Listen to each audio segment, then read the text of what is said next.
Good day everyone. Today we're talking about quantitative research. Quantitative research is a systematic investigation that primarily focused on quantifying data and phenomena. It involved the collecting numerical data and using statistical tools to analyze it. This type of research is widely used in fields such as education, psychology, health science, and social studies to measure outcomes, test theories, and make predictions. Importance of research design. A strong research design is essential for ensuring the accuracy and credibility of a study's result. It provides a structured approach and researchers, guiding them through data collection and analysis while aligning with the research objectives. Choosing the correct design allows researchers to properly explore in their research questionnaires and derive valid conclusion. Type of qualitative research design. There are 5 main types of quantitative research design. Each design serves a different purpose, is used based on goals of the study. Number 1. Descriptive research design.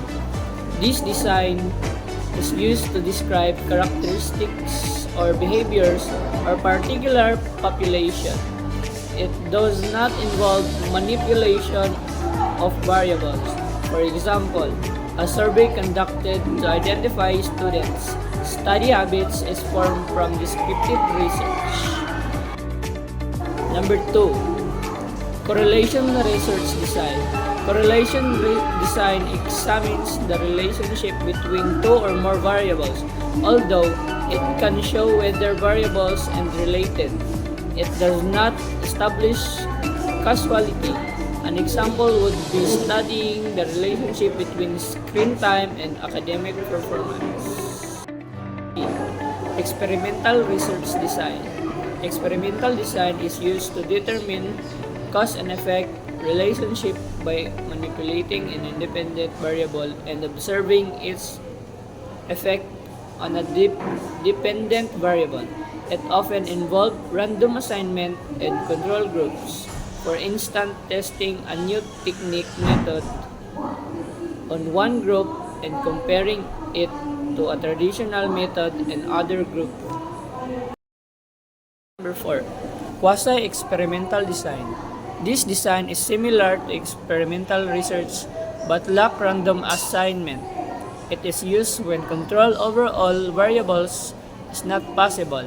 An example would be comparing academic performance between two already existing classes using different techniques strategies. 5. Causal comparative research design. Causal comparative design aims to identify cause and effect relationship after the event has occurred. There are no manipulation of variables. For example, comparing test score between students from public and private schools. Comparison of research design. Each research design has unique strength and limitation. Descriptive design offers insight into current conduction, while correlation studies help discover relationship between variables. Experimental and quasi-experimental designs allow for testing hypotheses and measuring impact. Causal comparative studies are useful when manipulating variable is not possible. In conclusion, understanding quantitative research design is vital for researchers aiming to conduct accurate and valid studies. Selecting the appropriate design allows for effective investigation of research problems, ensuring that findings are reliable and applicable to real-world scenarios.